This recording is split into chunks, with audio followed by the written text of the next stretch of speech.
2022년 2월 2일입니다. 오늘은 KBS의 최영일의 시사본부 생방 다녀와서 이것저것 준비도 하고 또 내일 크라임 정규 녹화 준비를 했어요. 사건 2개인데 분석할 게 좀 있네요. 텀블러의 정액 테러, 이건 어떤 죄로 처벌을 받을까요? 말하자면은 이런 겁니다. 직장에서 아니면 도서관 같은 데서 여성이 먹는 그 커피 같은데 자신의 정액을 모르게 쓱 넣고 먹게 하고 그걸 보고 낄낄거리고 웃고 성적인 이 형태의 범죄적 만족감에 취해갖고 막 하는 일종의 비접촉 성범죄죠. 제가 꾸준히 이 말씀을 드렸습니다. 비접촉 성범죄를 처벌할 수 있는 범죄로서 유형화할 수 있는 것을 하지 않으면 이런 류의 범죄는 급격히 늘어날 수밖에 없다. 근데 이제 우리나라의 지금의 법 체계에선 재무손괴죄입니다. 이 지나가는 여성의 이 옷에다가 자신의 정액을 묻히고 이렇게 침을 묻히고 이렇게 해도 비접촉 성범죄인데 그것을 처벌할 방법도 역시 재무손괴죄입니다. 한겨레 신문에서는 법무부 디지털 성범죄 전문위원회에서 이제 성적 인격권이라고 하는 것에 폭넓게 처벌해야 된다라고 하는 이런 권고를 했습니다. 신체적 접촉이 없다는 이유로 대한민국은 성폭력이 아닌 겁니다. 지금의 법 체계에서는. 이런 성폭력 처벌법의 한계. 근데 이거를 일종의 성범죄, 성폭력 범죄로 바라보는, 이것은 이제 법률가들의 관점이죠. 그래서 미국의 언론, 바이스라고 하는 작년 8월에 한국의 법 체계에는 변태들이 엄벌을 피할 수 있게 하는 여러 가지 허점이 있다. 실제로 존재하는 성범죄자, 성적 가학적 성범죄자들이 한국 같은 데는 거의 천국이죠. 즉 우리의 지금 대한민국의 성범죄 혹은 여러 가지 범죄는 접촉, 직접적인 형태의 어떤 접촉이라든가 그런 행위, 이런 걸 행위의 결과를 중심으로 돼 있는 거죠. 그래서 이제 법무부 디지털 성범죄 등 전문위원회에서는 이런 걸 이제 극복하기 위해서 성적 인격권 도입을 이제 권고를 했는데, 성적 인격권이란 것은 개인이 자신의 의사에 반하여 성적 대상화가 되지 않을 권리를 얘기를 합니다. 예를 들면 원치 않는 성적 표현을 피해자에게 도달하게, 굴욕감, 혐오감을 유발하게 하는 행위, 이것이 물리력이 없는 비신체적 행위라도 처벌하는 것. 프랑스 같은 경우에 얘는 모욕적, 굴욕적으로 타인의 존엄성 훼손, 위협적, 적대적, 공격적으로 성적, 성차별적 발언이나 행동을 하는 것, 성적 괴롭힘입니다. 여기서 이제 프랑스 같은 경우는 언어만으로 이루어지는 성적 괴롭힘도 성폭력으로 보는 이런 행위입니다. 다양한 형태의 온라인적 성적 가해 행위, 즉 게임이나 메타버스에서 여성 캐릭터를 대상으로 하는 성적인 공격 행위, 이런 것들, 또 이 유형들이 다양화되고 있는데도 불구하고 10대, 20대 여성이든 남성이든, 근데 이런 것이 언어적 비신체적 행위, 또 대상이 아바타라고 해서 처벌받지 않는, 이게 왜 그럴까? 이 전문위원회에서는 이런 형태의 이런 성적 인격권을 넣으라고 하지만 근본적인 문제는 제가 얘기하는 것처럼 우리나라는 법률가들이 그 범죄를 모르는, 범죄에서 무지한 인간들이 범죄를 다루려고 하기 때문에, 그러니까 범죄 전문가들이 이런 범죄에 대한 정의를 통해서 그것을 다루고 그것을 규정하고 그걸 통해서 처벌하고 수사하고 이런 부분에 중심이 서야 되는데, 진짜 같지 않은 뭐 형법, 형소법 같은 그런 어떤 형이화된 법률을 몇 줄 가지고 그거 이제 흔히 범죄를 다루려고 하니까 실제로 그게 너무나도 그 범위가 작죠. 그러니까 범죄의 전문가들이 범죄를 다뤄야 되는데, 형법, 형사법 전문가라고 하는 사람들과 범죄 전문가들은 전혀 다르거든요.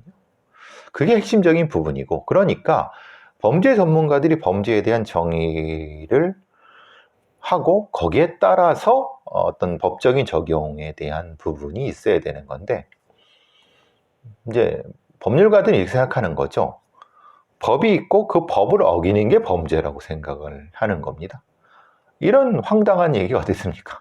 범죄가 있고 그 범죄가 법적인 어떤 형태의 그 사회적인 어떤 규범에 의해서 만들어진 반규범적 행동에 의해서 물리적으로 제어할 필요가 있는 것이 법 규범이 되는 이런 방식이 맞는 거죠.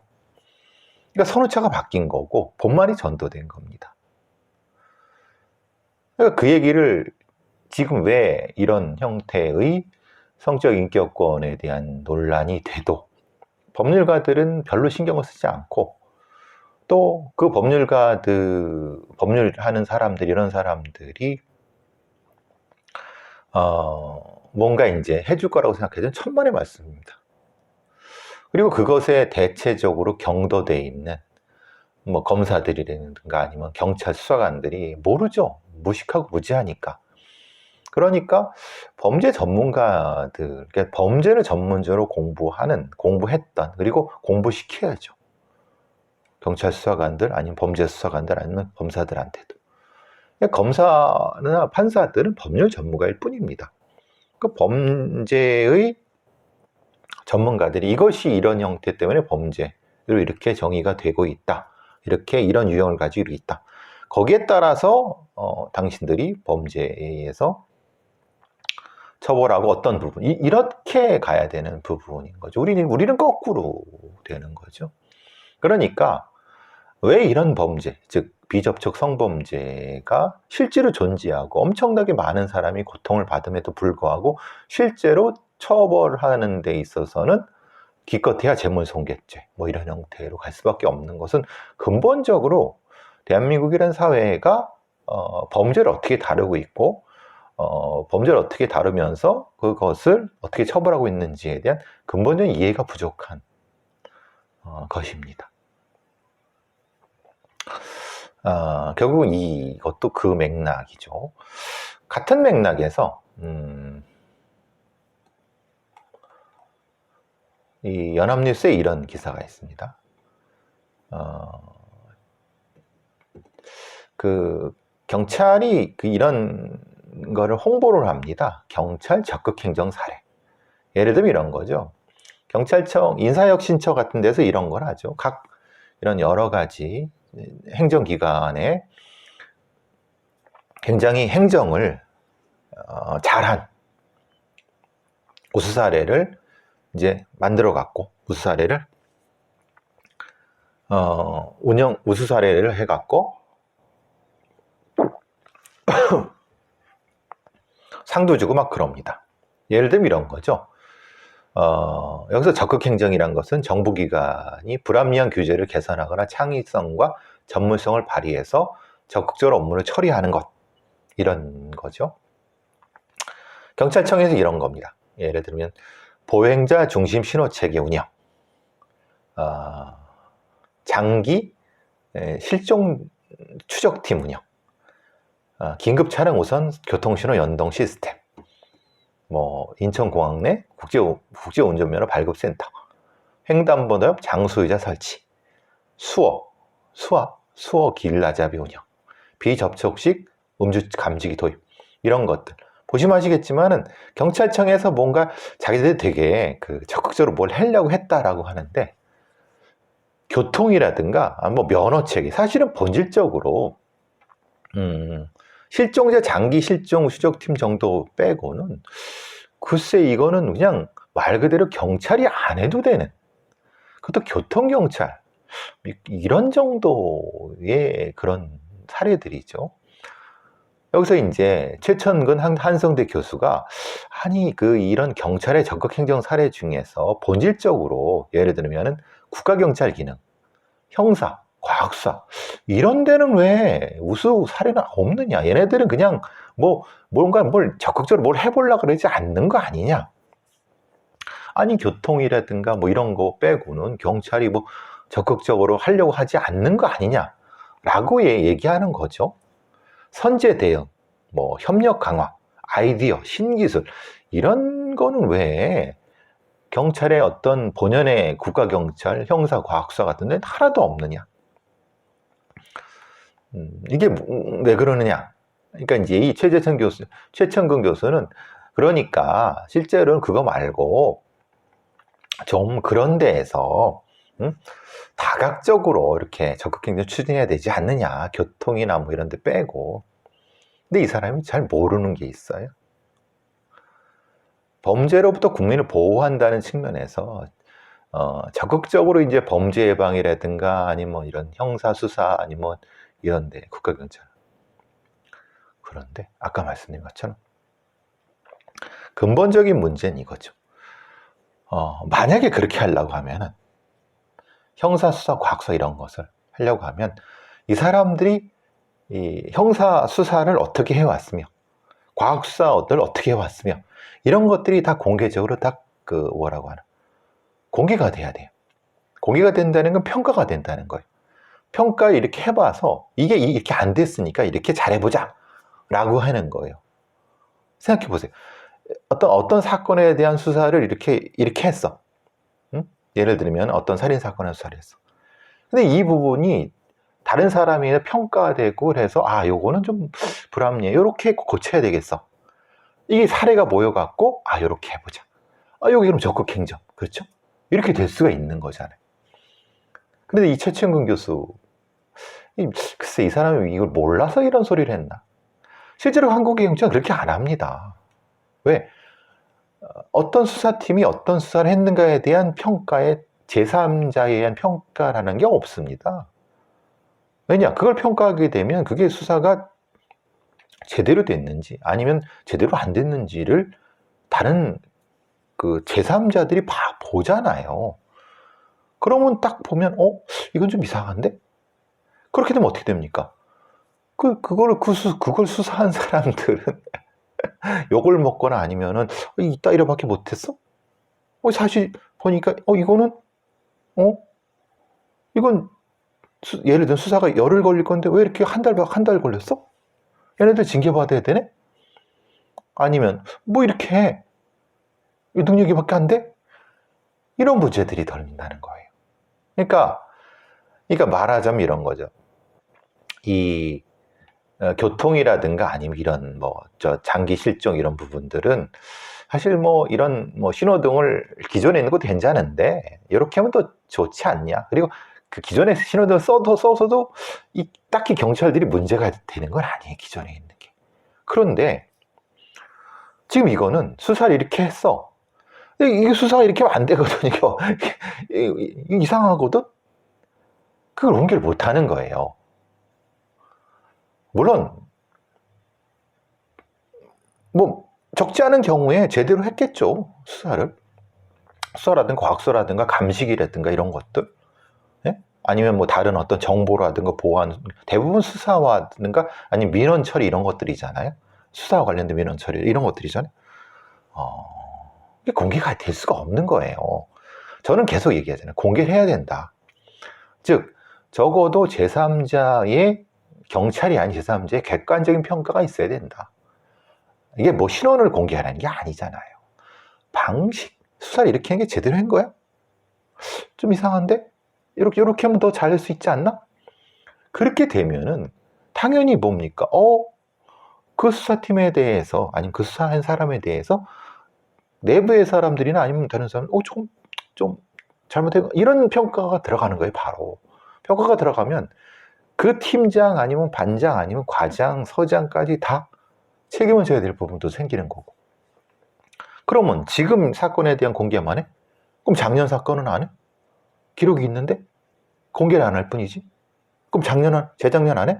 그작년 안 해? 10년 전 거 안 해? 이런 문제들.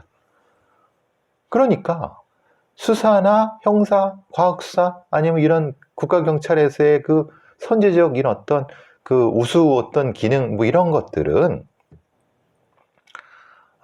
선정된 사례가 없다가 아니라 사실은 있어도 제대로 된 부분이 있을 수 없다. 물론 생각해보면은 경찰 내에서도 분명히 일부는 있겠죠. 말하자면 과학수사 분야에서 뭐 예를 들면 뭐 지문 감식이라든가 아니 뭐 이런 부분에 있을 수 있겠죠. 근데 그러면 그 지문 감식 방법이 그 이전의 방식에 비해서 얼마나 나은 거야? 예를 들면 그럼 비교해갖고 뭔가 카운트를 해야 되잖아요. 이게 이제 한국 경찰이 가지고 있는 언젠가는 극복해야 돼. 근데 지금은 경찰 수뇌부들이 지금은 내 때는 아니야. 나 지나고. 제 천근 교수, 한성대 교수가 잘 몰라서 이런 소리를 했는데 전 이 얘기를 듣고 경찰 적극 행정 사례, 교통 기능의 편중, 형사 기능은 전무. 그래서 수사 범죄 예방 갈등 조정 분야, 갈등 조정은 정보 경찰 분야입니다. 발굴 요력이 필요하다라고 하지만은 이걸 왜 이런 소리를 했는지 모르겠어요. 이렇게 발굴하고 뭐 하려고 하면은 적극적으로 사례, 지금 하고 있는 거기에 대한 평가, 뭘 잘못했는지, 뭘 잘했는지 비교가 되잖아요. A경찰서, B경찰서에 똑같은 수사팀이 했는데 저긴 이렇게 했는데 여긴 이렇게 했어요. 비교가 돼야지 뭐가 이건 좋습니다라고 나오잖아요. 근데 만약에 비교가 해갖고 저기가 나쁘다고 나오면 쟤네들이 가만히 있겠습니까? 우리가 뭐 잘못한 거냐? 당장 달려들죠. 우린 이렇게 보였는데 여태까지 했는데. 이 최천근 한성대 교수가 한국 그 경찰 연구라고 하는 이 논문이네요. 논문? 한국 경찰 연구라고 하는 경찰 적극 행정 우수 사례 한계와 극복 방안. 이 양반이 잘 모르는 건지 이거 전 이 기사나 보고 좀 실소가 터졌어요. 다시 말씀드리면 지금까지 경찰이 했던 여러 수사의 결과 공개해라. 실제로 공개를 수사의 처음부터 끝까지 어떻게 했는가, 그 평가를 받아라. 근데 실제로는 그렇잖아요. 수사의 주체가 검사였어요. 재작년까지는. 작년에 들었었어요. 그러니까 실제로는 그때 평가를 받을 일이 없었어요. 그러니까 사실은 이런 부분도 많지. 제가 늘 말씀드리고, 제가 이런 얘기하면 이 경찰 애들이 방방 뜨죠. 이 새끼가 무슨 이 경찰 수사를 뭘로 보고 하는데, 뭘로 보기는 볼 수가 없지. 왜? 공개가 되지 않았는데 쥐들이 너 잘났다고 한 거지, 니네들이 너 잘났다고 한 거지. 이게 제대로 평가를 받아본 적이 있어? 평가를 받아본 적이 있어? 평가 받아갖고 이게 제대로 잘한 건지를 확인해 봐야지. 잘했다는 거는 상대적으로도 잘했고 절대적으로 잘했고, 인권의 중심으로 제대로 했어? 아니면 절차 잘 지켰어? 아니면 원래 3일에 할 수 있는 걸 5일에 한 거 아니야? 이런 평가들. 전 이 기사 보고 너무 실소가 느껴졌습니다. 그런 생각이 많이 들었어요. 이 논문이 하나 있는데, 데이트 폭력 성격 문제보다 학습 때 폭력 태도가 커. 경찰대에서 남성 2,000명을 대상으로 잠재 프로파일링을 했나 봐요. 그러니까 한민경 경찰대 치안대학원 범죄학과 교수, 홍세은 경찰대 치안대학원 박사과정, 형사정책연구에 성격 및 폭력 태도 특성에 따른 남성 유형화와 데이트 폭력 차이 분석이라는 논문인데요. 그러니까 예를 들면 인구 비례 할당 추출법으로 이성 교제 경험이 있는 19세부터 59세까지의 미혼 남성 2,000명을 이제 추려갖고 이들의 성격적 특성과 폭력에 대한 태도와 데이트 폭력 경험들을 모아서 잠재 프로파일 분석을 했대요. 대충 뭘 한 건지는 알 것 같은데, 그래서 이런 거죠. 이 남성 2,000명을 성격 요인, 자아 존중감, 폭력 허용도, 폭력에 대한 태도, 뭐 자아 존중 같은 이런 것을 통해서 이 4가지 유형으로 분류를 한 겁니다. 남성을, 대한민국의 남성을, 성인 남성을 관계 안정형, 폭력 억제형, 폭력 관용형, 폭력 지향형. 딱 들어도 아시겠죠? 폭력 지향형은 좀 폭력적으로 많이 뭐 그런 행사를 하고, 폭력 관용형은 자기가 이렇게 폭력적이진 않지만 그래도 그 폭력에 대한 관용, 그러니까 이제 폭력을 눈 감아주는, 그러니까 폭력적일 수 있는 거죠.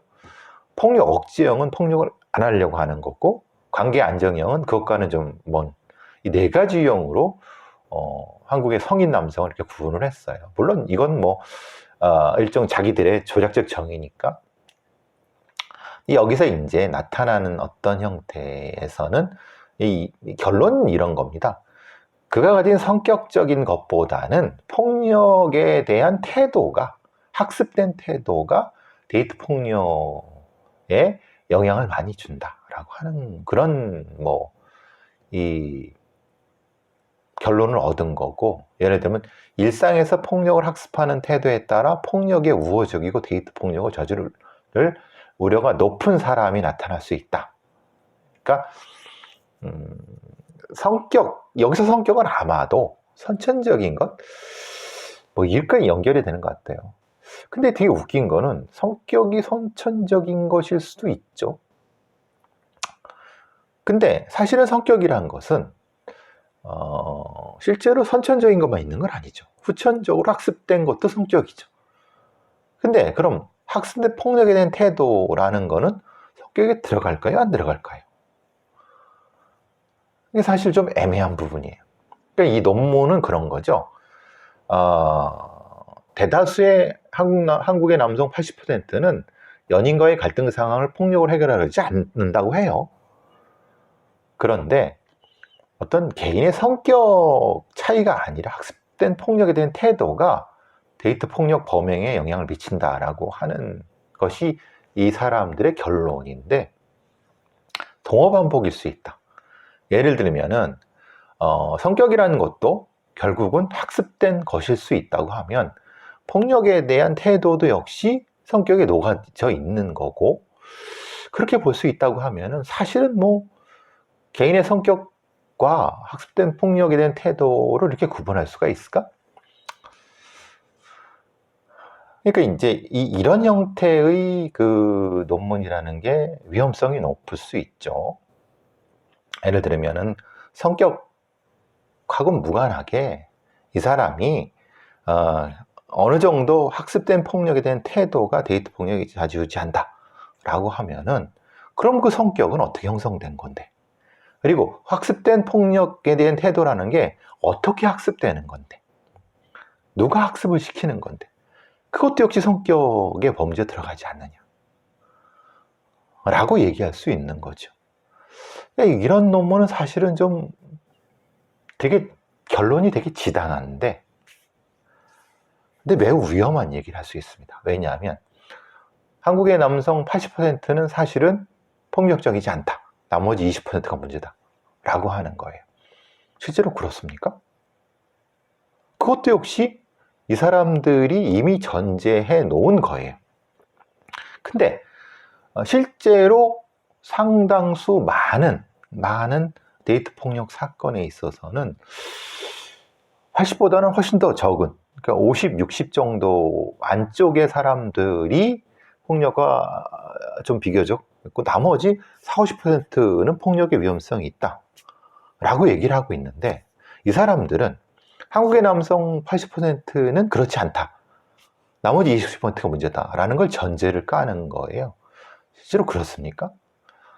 그러니까 아까 말씀드린 이거는 뭐냐면, 다시 말씀드리면 이미 이 사람들이 가지고 있는 조작적 정의에 문제가 있는 거예요. 그러니까 성격과 학습된 폭력 태도를 인위적으로 구분하다 보니까 자신이 이미 폭력과는 관계없는 사람으로 배제한 사람들이 실제로는 또 어떤 이유 때문에 데이트 폭력을 행사할 수 있는 부분에 대해서는 여기서는 답을 주지를 못하는 부분인 거죠. 근데 이제 뭘 하려고 하는지는 알 것 같습니다. 즉 한국의 남성들을, 성인 남성들을 이렇게 분류를 해갖고 그 분류에 따라서 뭐 이제 데이트 폭력에 대한 뭐 이렇게 하는데, 근데 이런 방법은 매우 위험할 수 있습니다. 즉 숨어있는 폭력에 대한 요인들을 아예 감춰버릴 수가 있습니다.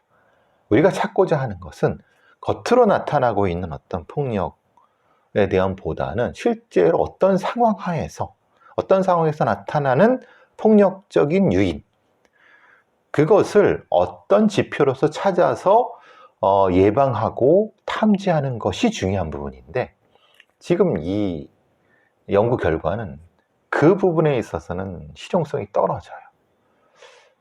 그러니까 뭔가 열심히 하려고는 했지만 사실은 글쎄, 대학원 박사, 경찰대 교수가 주도한 연구치고는 수준이 좀 낮은 것 같고, 실제로 이제 범죄를 제대로 전공한 사람들은 이런 형태의 연구는 글쎄요, 모르겠습니다. 좀 표현이 그렇지만 약간 조금 더 디벨롭 돼야 되는 것이 아닐까라는 생각을 해봅니다. 그래도 뭐 경찰대 치안대학원에서 노력을 하니까 그 정도는 봐줄 수는 있을 것 같다는 생각이 드는데, 모르겠어요. 뭐 더 지켜보시죠. 자, 30분 하나 더 요건 마무리하고요.